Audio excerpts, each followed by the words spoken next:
Here we go. Ready? Yep. All right. Welcome, everybody. It's Thursday night, Course of Miracles group. I am Chris Green. This is my lovely wife, the Reverend Reja Joy.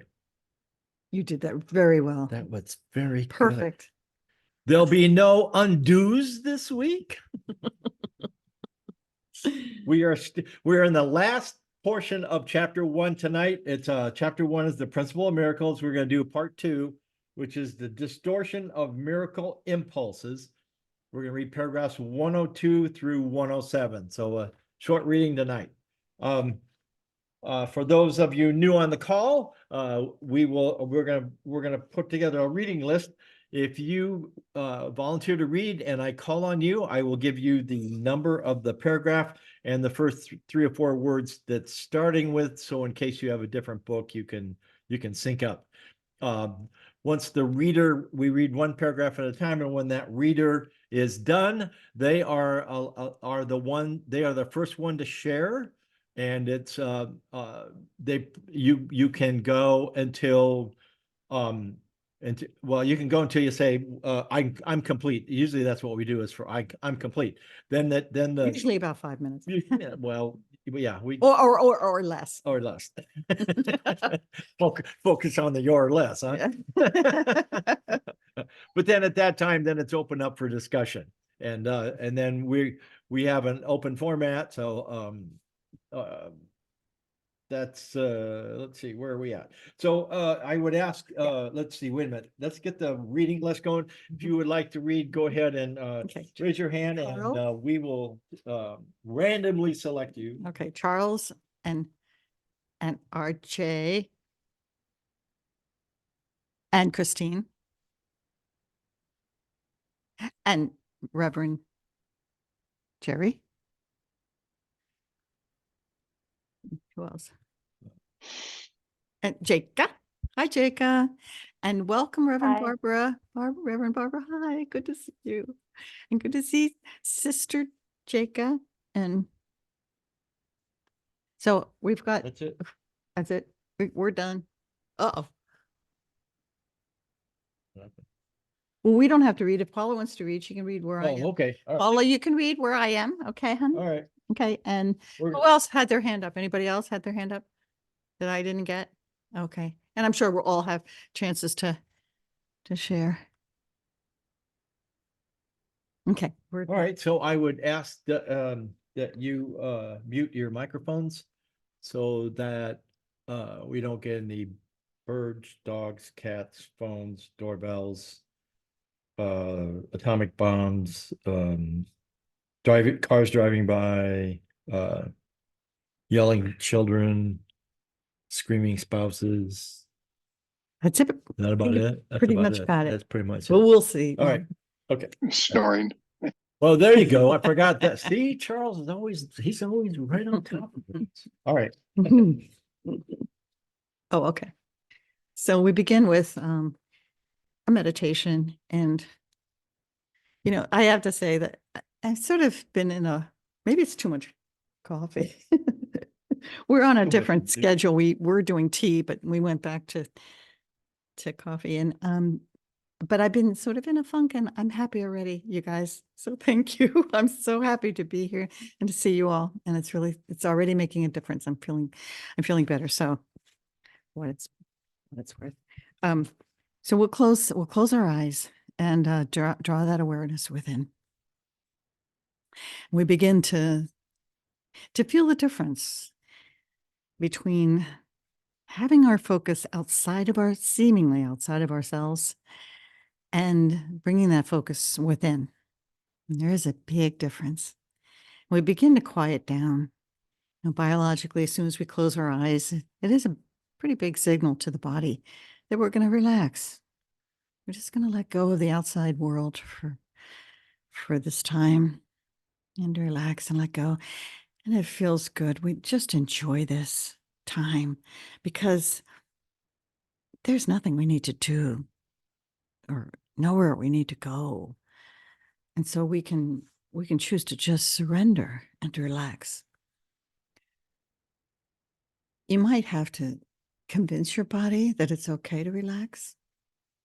It might take a little coaxing. But hopefully you'll begin to feel the tension being released as your body relaxes.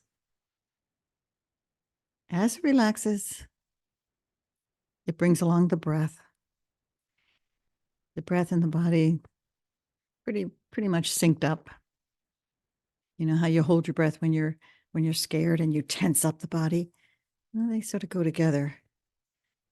And when you relax the body, the breath is calm, rhythmic, probably well, it might be a little shallow, but or you might choose to have a nice rhythmic deep breathing when you're relaxed. And then our thoughts go along with that, because if you have an upsetting thought, your body's going to respond, and so is your breath. So right now, all three of those are becoming synchronized to relax, let go. We're going to let go of our surface thoughts, the thoughts we think over and over again. They remind us or tell us that we're doing it wrong. Whatever. We'll never get it right. And we were born and we're going to die. We're getting old, whatever. Let those thoughts go, because we're going to open up to the loving thoughts of God, which are our real thoughts, our true thoughts. And those thoughts are eternal, because we are actually a thought in the mind of God, in the mind of all that is. So keep relaxing. Bring your awareness to the breath. Take a nice deep breath in and exhale. Relax even deeper. On every exhalation, you relax even deeper. Take a nice nurturing breath in, nurturing all the cells of the body, and exhale deeply, relaxing. Letting go of all the toxins you can purify by just in your exhalation, consciously purifying. Inhale and exhale. Purify.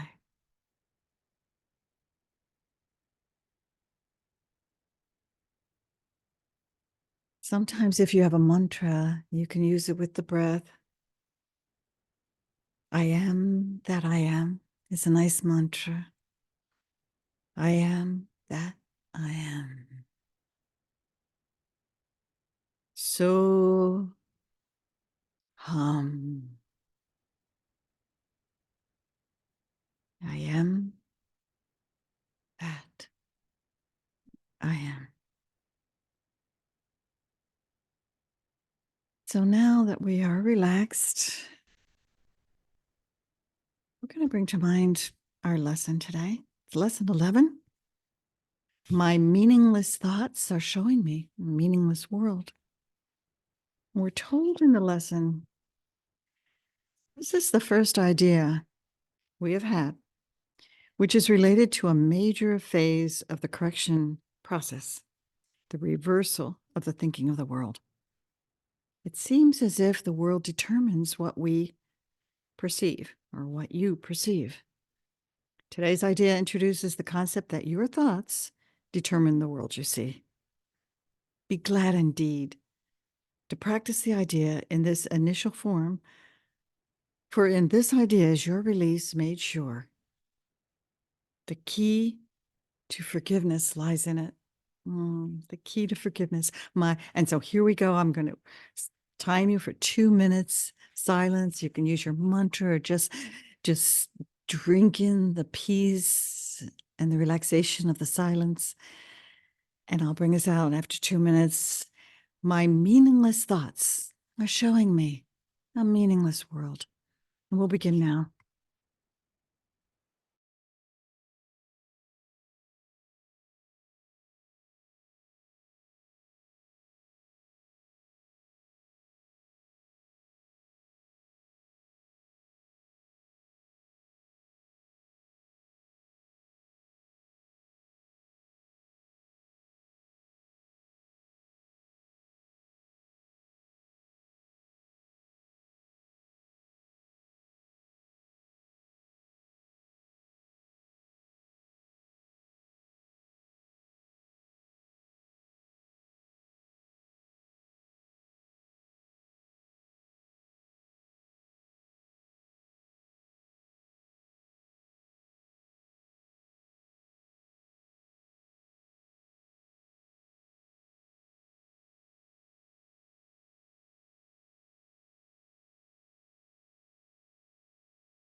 My meaningless thoughts are showing me a meaningless world. When we're ready, we'll open our eyes. Take it off mute. I did. When I don't take it off mute, nobody opens their eyes. And that's the giveaway. And they're, wait, your eyes are still closed. Honey, you forgot to take it off of mute. Oh. Hi, everybody. Okay. Hi. All right. It's like, oh, it looks like Holly joined during. Hi, Holly. Yeah. and Sandra. Yes, Okay. Okay, all right. So we are in, we're still in chapter 1, but we're in the very last dregs of chapter 1. We're going to read part 2, distortions of miracle impulses. And that is paragraphs 102 to 107. And Charles, you are first. Can you read paragraph 102 for us? It starts with "you are involved." You, It's not undos.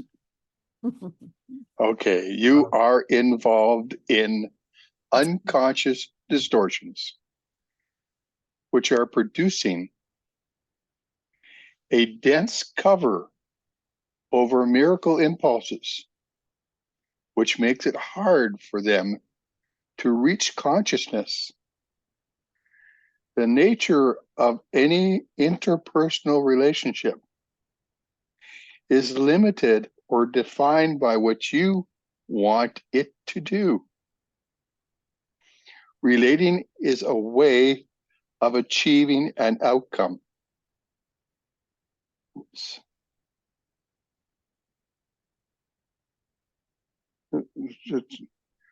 Relating is a way of achieving an outcome. The danger of defenses lies in their propensity of holding misperceptions rigidly in place. In all actions which stem from reverse thinking are literally the behavioral expressions of those who know not what they do. A rigid orientation can be extremely reliable, even if it's upside down. In fact, the more consistently upside down it is, the more reliable it is. Ah.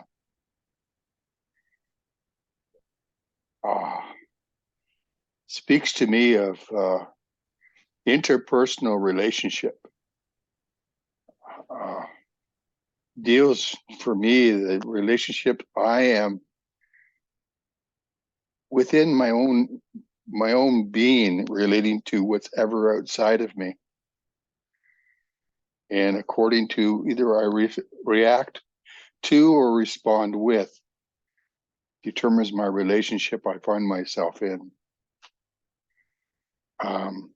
Distortions to me, from my experiences, is when I'm reacting to someone or something instead of responding from how I truly feel in the moment. So to me, that's my distortions. And I give meaning to my reactions rather than my responses, what I'm reacting to. So that's where I am. I'm complete with that. Thank you. What does anybody understand the upside down part of it? That was something I didn't get. Consistency being upside down, when we're reacting, it becomes more consistent in our reality. It makes it more, how would you say, it makes the illusion seem more real because we're constantly reacting to something. As when Reverend Joy was giving us relaxation. Okay. It takes us out of reaction into response. So if we get upset, we breathe 10 times. We start to calm down, we respond. But since we're always on the go in our office, reacting on the phone, reacting to the boss, reacting to the children, reacting to this, reacting to that, it gives an upside down consistency that gives it more of a solidity to it. When we come from a relaxed spot, most of the time when we're doing our meditations, and we take things in and pause and allow our responses to come from within us, then that becomes more consistent in our life. And that gives us more of a basis of what we truly feel inside, being responding from our own truth deep within us, which to me is God. Okay. God So is, how is it more reliable? That was, yeah, that's where I'm coming. That's what kind of confuses me, Charles. What do you Yeah. have to say about Re- that? we're reliable reaction. When you react to something, it's you create expectations. And expectations will always bring back, always cause things to come into our life to react to. Hmm. Therefore, our expectations become reliable. Okay, Yeah. when we stop that, it's no longer reliable anymore Okay. because we're responding instead of reacting to. Okay. I don't know if I'm making myself clear or not. Oh, But, no, that's it. Yeah. Yeah, okay. that's it. Yeah, I think I'm there too, because Yeah. I was giving reliable a value, a positive value, and you're saying it's not a positive It's value. not a positive, no, Okay. but it is reliable. It's but not positive. That's Okay. right. All right. All right. That's where I was going off on. So, okay. Ah. Jackie, yeah, oh, yeah. Okay. Jackie, you had to share? Yeah, I was going to say the first sentence in this paragraph really struck me because it says you are involved in unconscious distortions, which are producing a dense cover over miracle impulses, which make it hard for them to reach consciousness. And I got really kind of went into a whirlwind today about politics, and fear came soaring in. Fear and disbelief and like, holy crap. And then, and it was just a rabbit hole, you know, and everything got, my mind and my emotions got more dense and fear and sadness and just the total opposite of what my clear thinking mind can reach when I have clear thinking. And so it was odd that I would come to the Zoom tonight and have that first sentence kind of smack me right upside the head. Cool. So anyway, I just wanted to share that. Yeah, that's Mhm. cool. Thank you. Mhm. All right, Reverend Barb, go ahead. I just want to add on to the discussion about consistency. We've been thinking about the way we react to something coming to us. I'd like to think about it in the other way, that the miracle cannot be predicted because the miracle is always for that specific instant for those particular people who are involved in it. So it can change and it can be whatever it needs to be. It doesn't have the predictability and the consistency that our reactions do. And I have a friend who continues to say, where attention goes, energy flows. So every time we continue to react, that just cements that in our experience. And we can't do that with the miracle because the miracle is always on that particular moment, that holy instant. It's always the best possible outcome for everyone. And so it will change its shape and form as it's needed. Cool. I'm complete. Thanks, Reverend Beautiful. Barb. Thank you. Go ahead, Sandra. Yes, and when I respond, I know that God is present here and only good will come from this situation. That's when I respond. When I react, I'm upset. Okay. All right. Yeah. Mhm. Mhm. What's everybody's consensus on the unconscious? I'm not a big follower of such a thing. I realize that God can't be proved, but we know that he exists. But does the unconscious really exist, or is that just some pail that we'd like to throw everything in that we can't explain? So So I think, well, first of all, Helen and Bill were psychologists, so a lot of psychological stuff came in, but I think it's basically things, we made this choice to decide that we were separate and trying to do everything on our own. And I created myself and I don't need God and all of that. And it's very painful. So we buried it. So I think it's just basically saying that it's buried. It's not something that we're consciously aware of, even though it's there. All right. I think that's the easiest way I mean, to. remember, Helen was an atheist. So what did,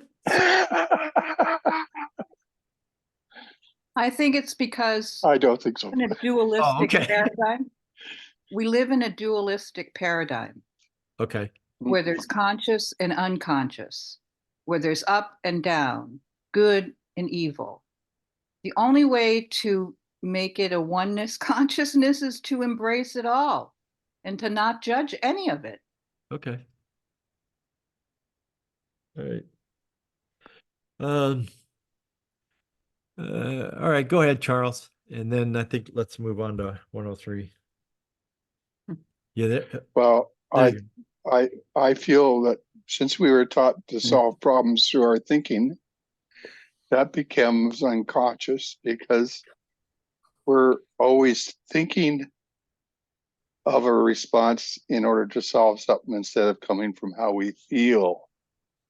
And our feelings comes a response from consciousness because feelings arise from consciousness. Our thinking arrives from the idea of solving something. And since we're problem solvers, we're taught that in school. Yeah. We tend to use our thinking more than we do our heart. So, Yeah. Okay. thank you. I kind of see it more as biological too, because my lungs are breathing, but I don't, in my conscious mind, I'm not going breathe, inhale. unless you choose to. Well, In in meditation, meditation, yes. And that's why when you bring breathing into your conscious during meditation, that's why it's so calming, is because you're actually your conscious mind is doing is making the lungs expand and you're contract. present. Right.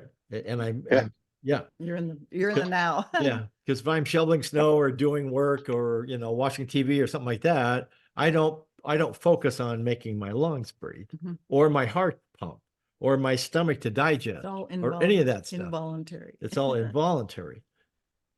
But is that unconscious in the unconscious? Well, you're not.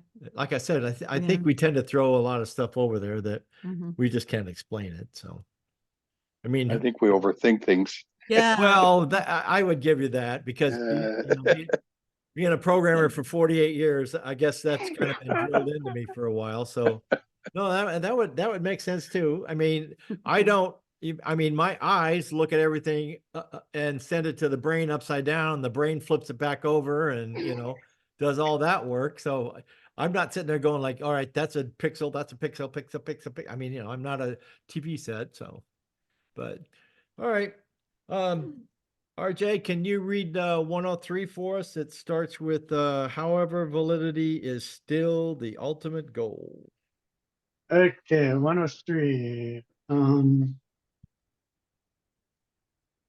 So, however, validity is still the ultimate goal, which reliability can only serve. Hostility triumphs. Vengeance, self-debasement, and all kinds of expressions of lack of love are often very clearly seen in the fantasies which accompany them. But it is a profound error to imagine that because these fantasies are so frequent or occur so reliably, that this implies validity. Remember that while validity implies reliability, the relationship is not reversible. You can be wholly reliable and entirely wrong. Well, a reliable instrument does measure something. What use is it unless you discover what the something is? This, of course, then will concentrate on validity and let reliability fall naturally into place. Comments. I don't know if I want to think too much about validity right now. Gave that issue enough thought, but yeah, so reliability, it's good, but it's rigid. So ultimately you're going for this validity that is interchangeable and absolute. No doubt about that. Anything else is jumping out? Like, it seems like odd that triumph is in there with hostility, vengeance, and self-debasement. Yeah, I would have thought there would be some triumphs that are allowed, but maybe I'll have to reflect more on that.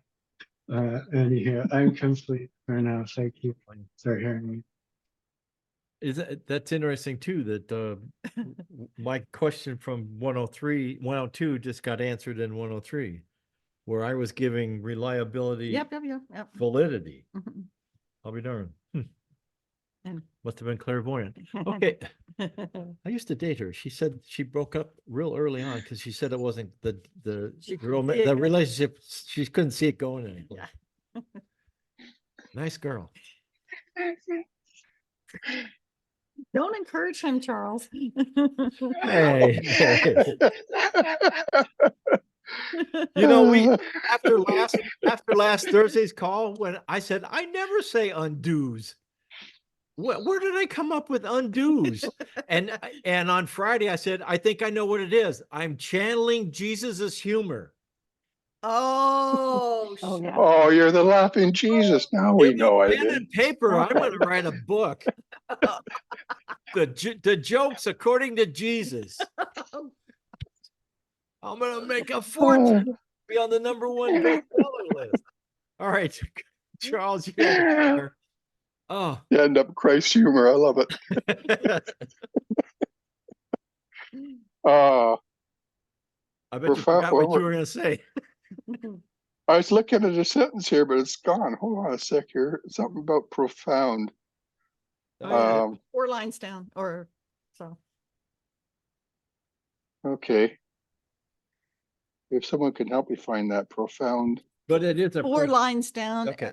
From the Right. top, Yeah. or Okay. yeah, 4 lines. This was FIP, it would be numbered. Oh yeah, but it is a profound error to imagine. I'm just thinking of reliability and consistency with when you turn on the news, it's very reliable. You know what you're going to get. You know, most of the things that come through there are entirely wrong, yet it's reliable. It doesn't really measure what is really going on. It measures what they feel, what they think is going on. Unless you just come for something. This course then concentrates on validity and lets reliability fall naturally into place. So the validity of life, the validity of who we are as expressions of God's love, the validity of each and every person we come to because of life that's within them. And the validity of them being here in this space, to me, is everything, and reliability takes second place. I like that. Thank you. I'm complete. Thanks, Charles. Thank you. Andra. And really quickly, I can rely on the ego to come to speak first. That's what I can rely on. And I can also choose to trust and rely on the mind of God, the voice for God. So it's really my choice. Yeah. I'm complete. Oh, thank you. You know what? I don't know why I want to share this, but I do. I couldn't sleep last night, so I put in my earbuds and I was listening to The Age of the Heart channeled by Sebastian. And when I finally did go to sleep. Oh yeah, and she woke me up and told her. I did. She woke me up to tell me that. Oh, she couldn't sleep. I thought you were awake. You weren't awake. But anyway, Sounds like me.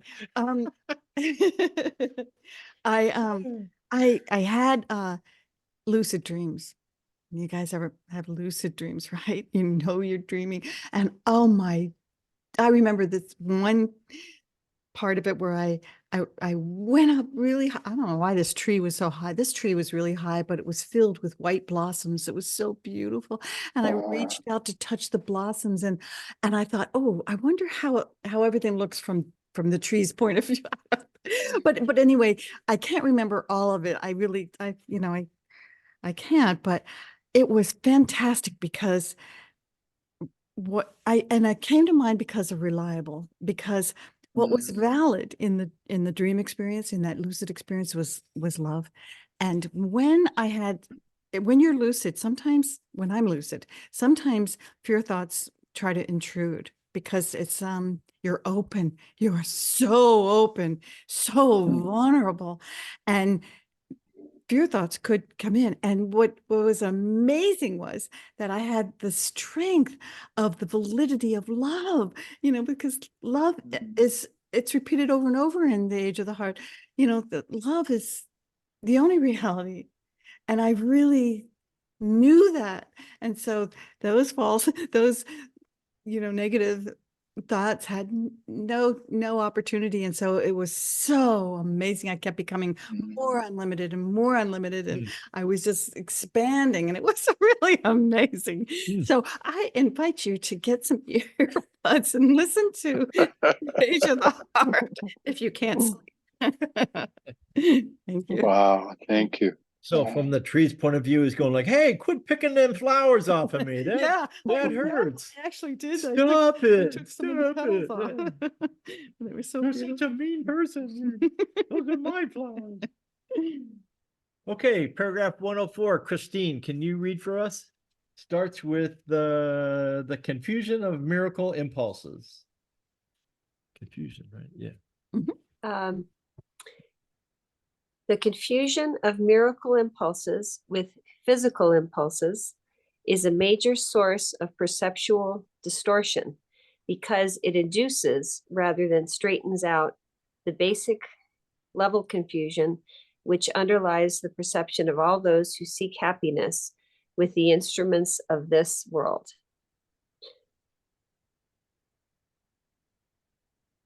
Inappropriate physical impulses or misdirected miracle impulses result in conscious guilt if expressed and depression if denied.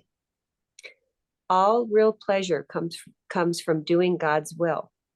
This is because not doing it is a denial of self. Denial of error results in projection. That's weird. Denial of error results in projection.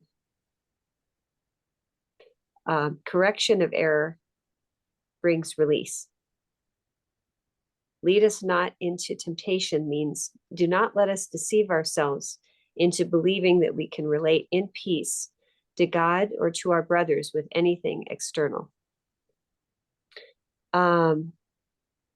Yeah, I remember when I was first exposed to the course, this whole thing about miracle impulses and physical impulses. Whenever the course talks about levels, it's basically saying like, there's the level of the body where I'm here, and then there's the level of kind of mind and spirit where, that there's only truth or, everything's valid, etc. So,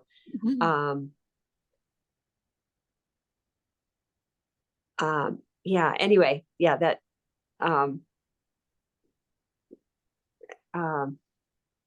inappropriate physical impulses result in conscious guilt if expressed and depression if denied. So I think that's anything where I'm essentially saying, I am a body. My reality is the body. And so this thing is important to me because my body needs it or whatever. Whereas all real pleasure comes from doing God's will, which has nothing to do with the body. So it's just to me, it's kind of looking at the different levels here. Denial of error results in projection. I think I understand that now. I think what it's saying is when you deny that you're making an error and you're just sort of stuffing it under, then like I've made the mistake of thinking the body's real. And so now I project stuff. It's like, oh, that person's wrong and that person's bad and da da da. Whereas correction of error, it's like, oh, I'm not a body, they're not a body, so we're all free. Boom, it's release. Yeah, and then that last bit, you know, we can't relate with anything external. It's just kind of repeating that thing. Anything on this level is not where it's at.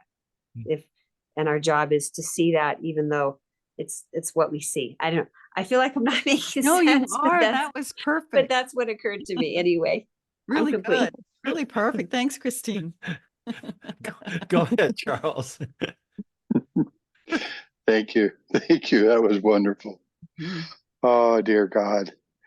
When I see the beauty of the flower, doesn't mean I go pick all the flowers. I see the beauty and especially the young flowers are growing teenagers today. The beauty and the energy and the vibrancy and the wonderfulness. And if I mistake that as a physical beauty, then I misunderstand the idea that beauty is not a physical thing. Beauty is a felt thing that arises from the love for life that we have. And physical is the result of that experience. And it shows up in many wonderful ways. But as soon as I assign beauty or importance to things, then I've distorted the feeling to have to be a certain way in order for me to experience that.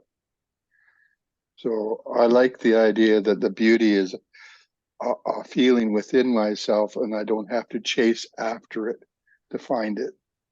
It's something that comes from within me. Thank you. I'm complete. Thanks, Charles. Thank you. Go ahead, Sandra. Yes, what cutting edge for me these days is to understand that all real pleasure includes pain. And that God's will is unity. And the only way I can experience unity is to include the opposites and not judge them. I'm complete. Okay.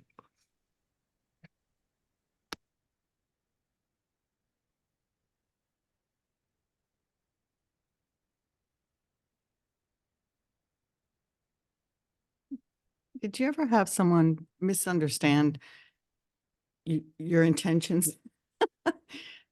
I used to have that happen all the time because and my mother, I worried my mother, God love her.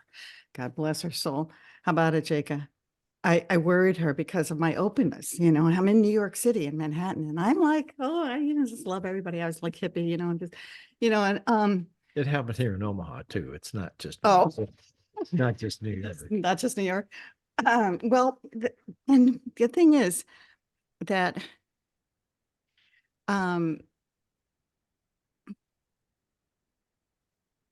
where's that go? Oh yeah, my impulse, my extension of love got misunderstood all the time. You know, because you know people would think that I wanted to be, you know, their girlfriend. You know, that kind of thing. And I just love, you know, mind to mind, soul to soul, heart to heart. So every time I read this, every year when I get to that, the confusion of miracle impulses with physical impulses is a major source of perceptual distortion, you know, because it produces, you know, this level confusion. Yeah, you know, I'm on the level of soul. In fact, they wanted to skip the girlfriend part altogether. And what? What do you mean? They wanted to skip the girlfriend part and then just jump right to the Oh yeah, Yeah. yeah. They just misunderstood my Yeah. my intentions. So anyway, that's if we could tell stories. Reverend, It's it. what? Go ahead, Charles. I'm sorry. No, it just reminds me of the idea that we so are enamored by the physical and we're so enamored by the expansiveness and the wonder around us that we don't realize the cause. We're so enamored by the effects of everything. I call it being mesmerized. Oh, yeah, that sounds good. Hypnotic state. One person was asked, "What is the body then?" Says the body is hypnotic state of the mind. When the mind releases the body, all that's left is love. Hmm. And the body becomes an instrument for that love to be expressed in. When the mind is enamored by the body, love has to be forgotten. Oh, it's just an amazing answer I heard. Yep. We spend a lot of time focusing on our body. Yeah. A lot. Paragraph 105, Reverend Jerry, can you read for us? It starts with child of God. That would be you. Excuse me, child of God, you were created to create the good, the beautiful, and the holy. Do not lose sight of this. The love of God, for a little while, must still be expressed through one body to another because the real vision is still so dim. Everyone can use his body best by enlarging man's perception so he can see the real vision. This vision is invisible to the physical eye. The ultimate purpose of the body is to render itself unnecessary. Learning to do this is the only real reason for its creation. Oh, take that, ego. Okay.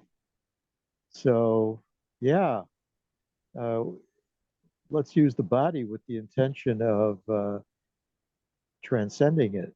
Let's use the decision-making part of our mind to successfully align with the Holy Spirit. What was that word we were using here? Validly, not reliably, but validly. So, and anybody that is disciplining their minds comes up, I think I do, against that reliability versus validity issue. It's very strange language to me because everything that's reliable at a mechanical level, physical level, that's good. It's reliable. Well, look at this. I can count on this can opener. So, this is my relationship with A Course in Miracles, love-hate, which is a perfect split mind reaction. I know it's good for me, but on the other hand, boy, I'd rather go have fun with any other wisdom path, that allows me to just skip the light fantastic, no matter what. Forget the validity and the reliability and everything else. That's just where I'm at today, and I know that's counterproductive for me. But hey, it's honest. It's perfect. You know what, Reverend Jerry, you just reminded me of what we read in 103. And up there it says,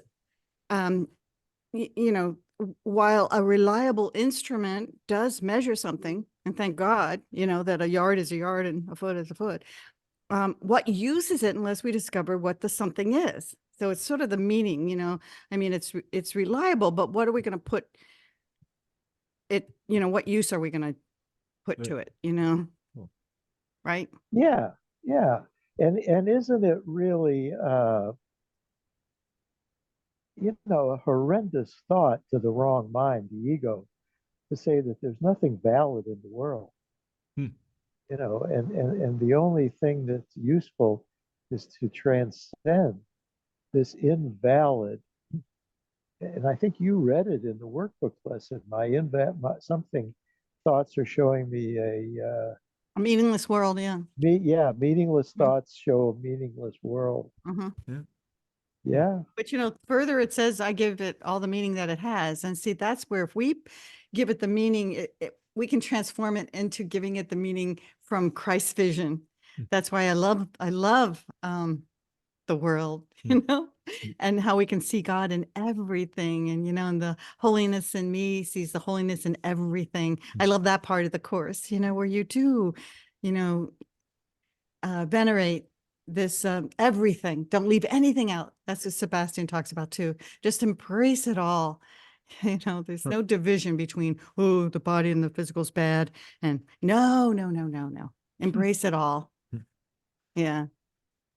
That first sentence almost looked like a Clint Eastwood movie. Oh yeah, you're creative. The I think good, of that the every beautiful, time. and the holy. Yeah. How close is that? The good, beautiful. What does he say? The good, the bad, and the ugly. That's We got to embrace when we're not embracing too. yeah. We got to embrace that. Embrace it all. So Yeah. we do have to. Oh, you're right. So we do have to embrace the good, the bad, and the ugly. Yeah. Yeah, yeah, that's Exactly. right. Speaking of inches and feet, do you know they don't make yardsticks any longer? Why? I'm not supposed to say that. I'm supposed to say, what am I supposed to say? They don't make yardsticks. Yardsticks any longer. Any longer. Oh, Oh, they have to just be 36 inches. Uh, Gotcha. Go ahead, Christy. Yeah. I said that to a Home Depot clerk, and she just like, You liked it? oh, I left her in tears. I was walking out with my bag, and she was still wiping the Oh, tears that's cute. because she had a whole tube full of yardsticks. Yeah. And I says, do you know they don't make yardsticks any longer? And she looks down, she looks at me, and she's going like, Well, yeah. and then all they of a sudden she do. realized, oh, he means longer. Oh, cute. That's Christine, you had a share? What just popped out at me is that everyone can use his body best by enlarging man's perception so that he can see the real vision. And of course, that would be the seeing through the eyes of Christ. So that's sort of how we reconcile the levels. There's the body, which it talks about, and then we can use the body. It's this paradox. We do use this level of the body to help us get to this other level, but we do that through knowing very clearly that they are separate levels, as it talks about in the previous paragraph. So it's sort of this interesting paradox. And then also thinking, right, this part of the course, all these early lessons are talking about vision and how we see things. And so it's sort of interesting to me that, this is just kind of the beginning of the course. And I think it's also the end. Really, I think the course is about how do we have this experience of seeing. So it starts early on. It starts kind of getting us thinking on that track. Anyway, I'm complete. Thank you. You did say that. Hmm? You did say that the text came through first, right? Or what Yeah. came was the text, and then the daily lessons, and then the Yeah. manual for teachers? Yeah. Yeah. So, in these first chapters, this is what, Jesus is trying to get Bill and Helen and him all on the same thought process, right? So he's explaining stuff. He knows they're psychologists, but he's explaining stuff so that he knows that later in the text, when he says something, that they understand that text of what he's. You mean later in the lessons? Later in Yeah. later in the chapters, later in the Even later in lessons. the chapter. Yeah. Sure. Yeah. Because he's bringing them along slowly because. You're right, because he says that the first part of this is too important, to gloss over, because it's really going to mean a Right. lot to understand this first part when we move into other parts. So it's interesting Yep. when he says that. Charles. Go ahead, Charles. Mhm. You're on mute. Mike, unmute. Mike. Oh, thank you. Mhm. Where does the clarifications fit in when one is reading the text? Or when Jesus says the first thing a teacher must do is clarify the terminology one uses before one expresses their terms, because words tend to have more meanings than or more uses than can be applied. So like I looked at the clarifications in the back of the book there, and it really helped me understand what mind is. Yeah. It says mind, spirit. Mind is an activator of spirit. spirit is. It of itself does nothing, and the mind is the activator of it. If I'm spirit and I am the expression of God's love, then mind expresses that which I am being. Mm. But if I see myself as a form, mind will see that and express that as my being. Yeah.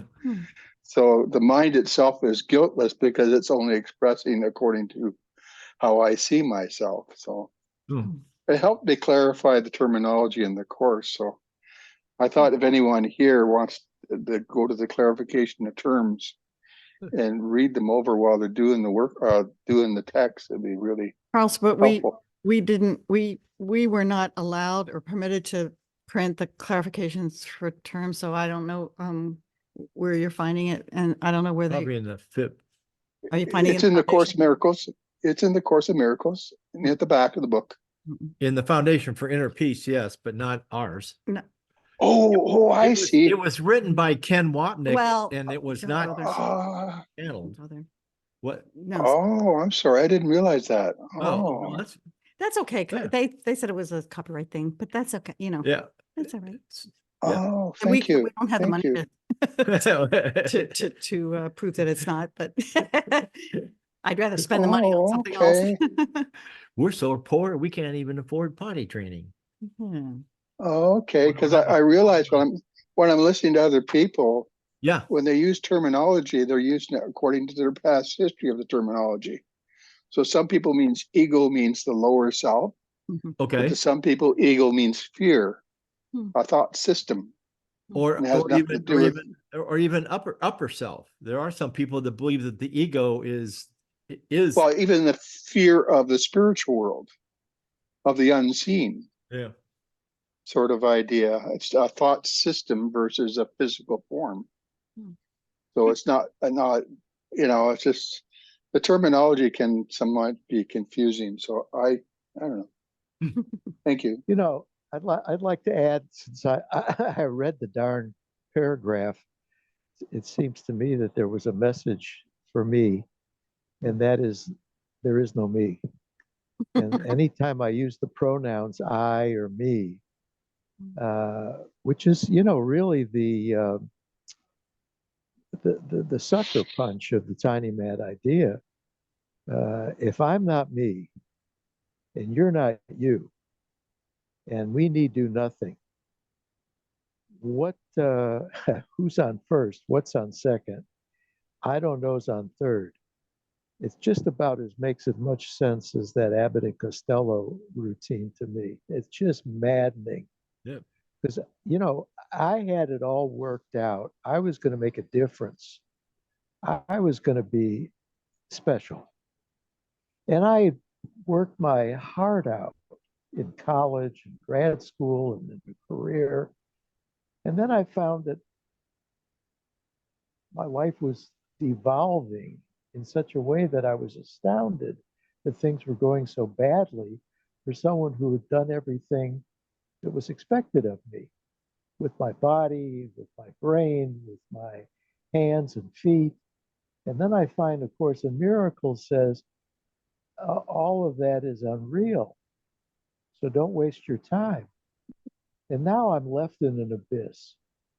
Until the final awakening, what am I supposed to do? And this is a rhetorical question. I know that I need do nothing and just shut up and be happy. Well, what does it say? Be good, beautiful, and holy. I don't know how to do that. You know how to be that. Jerry, you're doing it right now. Yeah. You're being that. I'm not You are complaining. beautiful. I'm not. You are lovely. I'm not complaining much. Jerry, I imagine that you are this divine being. You are the part of the divine. You are a segment of it. They say son of God. That means you are the divine. And play. Yes. Be good, be bad, be anything. You know what I mean? But not bad, but communicate. Scratch that. But communicate, use your body and your mind as a communication of love while you're playing and doing all these other things. You know, these other things aren't going to bring you glory because you couldn't get more glory than you have right now. You're a divine soul. See, I need to like hear that. that more often. Are you a life coach by any chance? We started out with the Course of Miracles and we're ending with Reverend Jerry's roast. But it's an opposite roast. We're not telling him how crappy he is. We're telling him how good he is. Yeah, no. Oh, All right, Jacob, it sounds like you're in the mood. Can Oh, you read oh 106 for us? It starts with 106. yeah. Fantasies? Fantasies are of any kind. No, that's right up your Okay. alley. All right. Fantasies of any kind are distorted forms of thinking because they always involve twisted perception into unreality. Fantasy is a debased form of vision. Vision and revelation are closely related, while fantasy and projection are more closely associated because both attempt to control external reality according to false internal needs. That's fantasy and projection we're talking about. And twist reality in any way, and you are perceiving destructively. Reality was lost through usurpation, which in turn produced tyranny. Yeah, right. I told you that you are now restored to your former role in the plan of atonement, but you must still choose freely to devote yourselves to the greater restoration. As long as a single slave remains to walk the earth, your release is not complete. Complete restoration of the sonship is the only true goal of the miracle-minded. Wow. As long as a single slave remains to walk the earth, your release is not complete. I'm thinking that this is, no matter what vision we accomplish, that if we accomplish it alone, it's really not what the whole point is. That complete restoration of the sonship is the only true goal of the miracle-minded. I guess that blends in with the extension of a loving life and a giving purpose, a reaching out to each other. And that's the only thing I can think of if someone else has something that they think that might mean. It says, but you must still choose freely to devote yourselves to the greater restoration. I guess you can have clear vision, but if you bring that vision to every person that you come in contact with, because you're seeing who they really are, and they will feel that. And that will bring about, I think, at least a partial restoration. Yep. But as we walk this earth, I think that is our goal. Not only to learn how to love, but to how to see the beloved everywhere, no matter what form it's kind of disguised in, and to let others see their divinity. Jerry.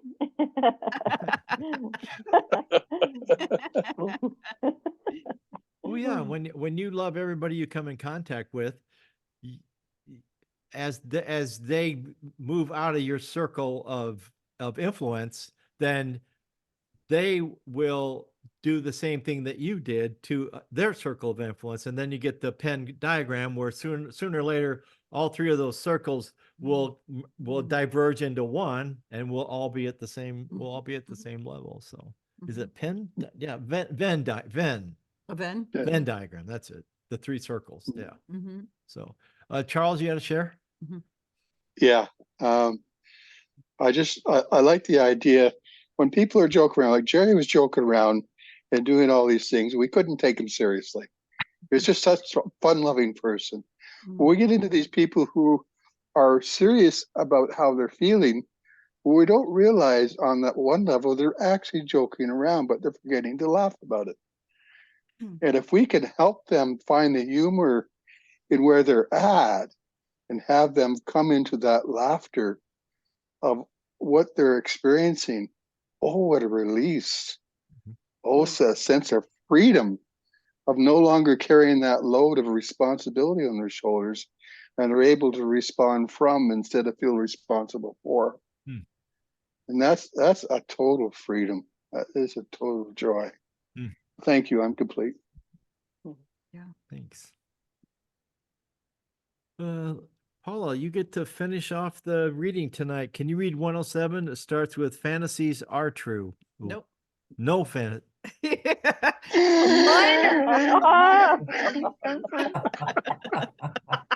I want to undo that. Go to your Okay, room. I'm undoing it. No fantasies are true. I feel like Jiminy Cricket, you know, a dream. What was that? A dream is a wish your heart makes or something. Yeah, Jiminy Cricket in what was that in Alice in Wonderland? No, Pinocchio. Pinocchio.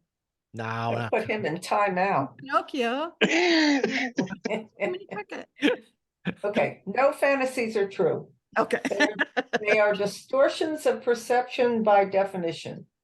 They are a means of making false associations and obtaining pleasure from them. Men can do this only because he is creative. But although he can perceive false associations, he can never make them real except to himself. Man believes in what he creates. If he creates miracles, he will be equally strong in his belief in them. The strength of his conviction will then sustain the belief of the miracle receiver. Fantasies become totally unnecessary as the wholly satisfying nature of reality becomes apparent to them both. I kind of experienced this the last couple of days because my daughter got laid off from her job. And, you know, as a mother, I immediately went into fear. And that's not God's will for me. And that is truly the separation when you do that. You are literally separated from your true self when you go into that fear. So I started with this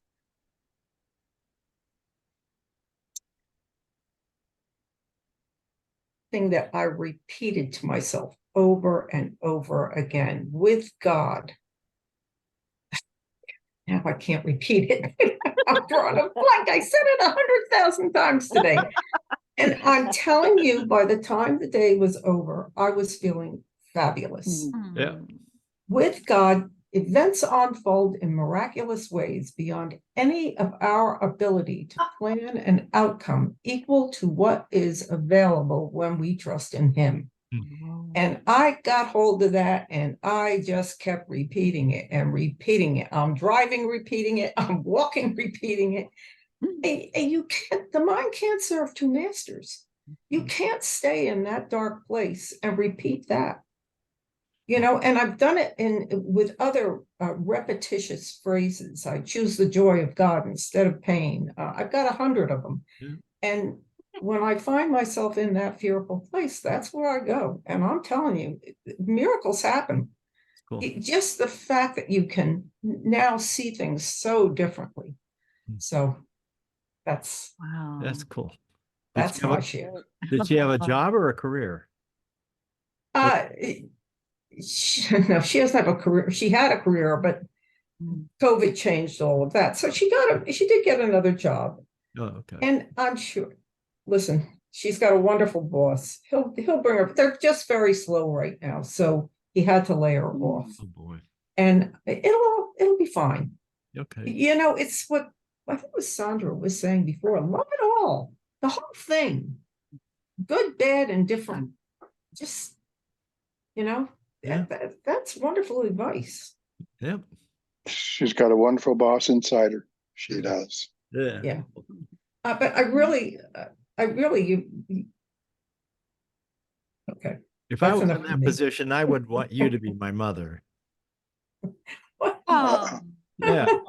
You're a great mom. I love you. Yeah, I think you'd be a great mom. So I would tell you to pray to the patron saint of memory loss, but I don't know who that is. You can't remember. I can't remember. The punchline. Thanks, Gracie. The patron saint. The patron saint. Yeah. Yeah. You pray to the patron saint of memory loss, but I forgot who that is. There you go. Yeah. Stop him. He's out of hand. It's Jesus. Jesus is channeling. Jesus is channeling his humor through. And I'm so slow to catch on. That's what really gets me. Dear God. Well, why do they eat Prevligent pills on the TV set? Who's going to remember to go buy them? And when you get there, who's going to remember what the name's called? And then when you buy them, how are you going to remember where you put them when you got home? And then when you remember where they are, how are you going to remember when to take them? It's like, forget it. And they're made out of jellyfish? Okay. What Okay. kind of memory does a jellyfish have? Oh, I was over there a minute ago. Now I'm here. Reverend Jerry, you had a share, and then I think we'll end this report. Go ahead. Well, yeah, I had a flash of sanity here, and I apologize to everybody for being so melancholy. That's not. And was I joking? No, I was in my melancholy at the moment. Oh, Woe is me. Mm. But I'm recognizing the more we lighten up here and we're laughing and you know making what we will of this material, just be normal, and that's what a teacher of mine used to say. Don't try and become extraordinary. The script's written.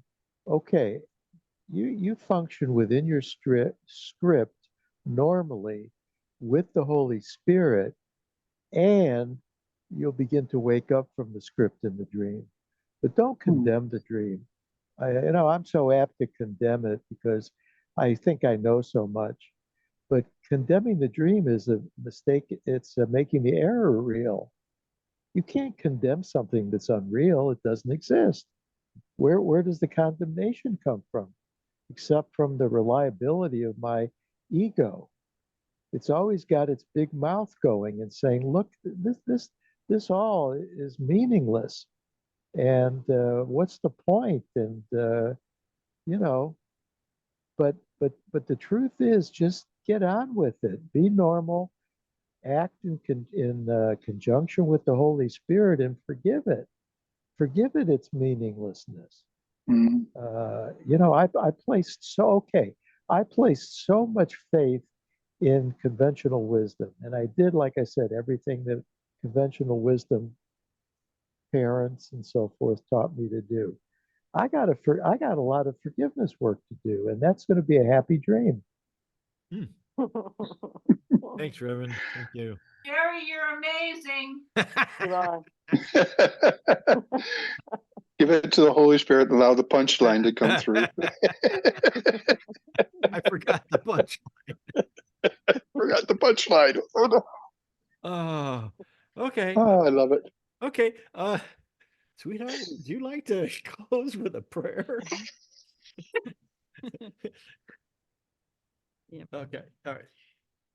I just one thing to say, one thing to add is that at all times, not all times, but when I get overcome and overwhelmed by, I would have to say all because it's not joy.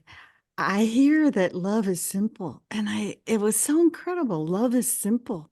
And so I all of a sudden, I shear everything away and just get real simple and just love.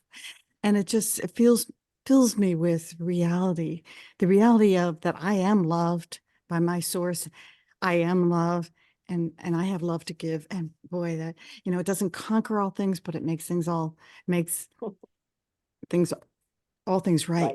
Yeah, it makes all things right. So, and it was funny because I'm doing an audiobook, and I came to this in meditation.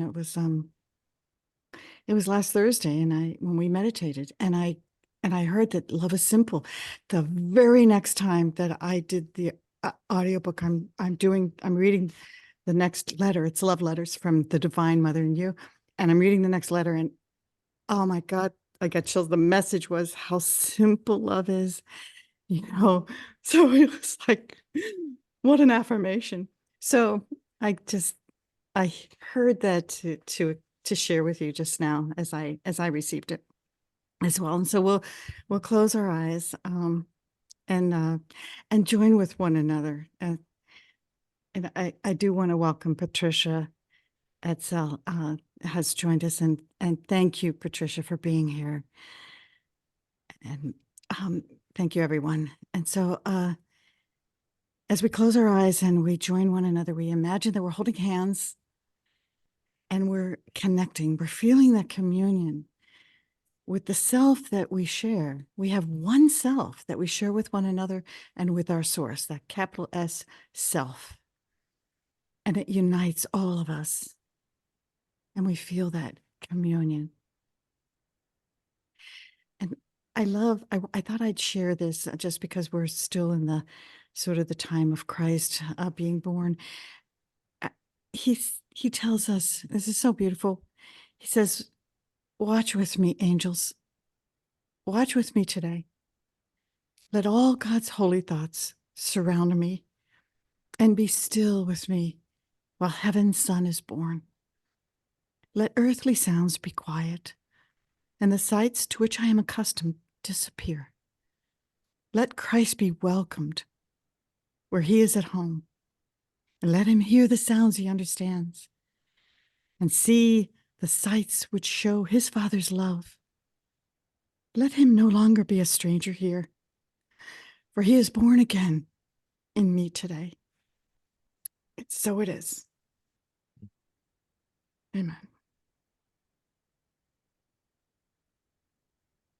Thank you all, everybody.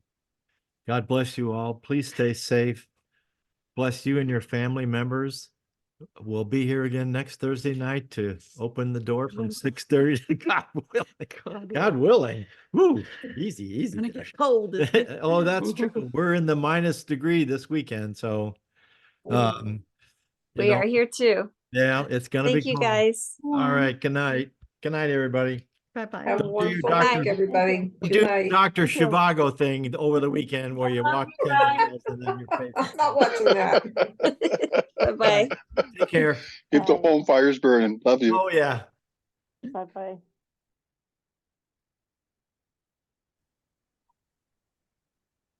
There we go.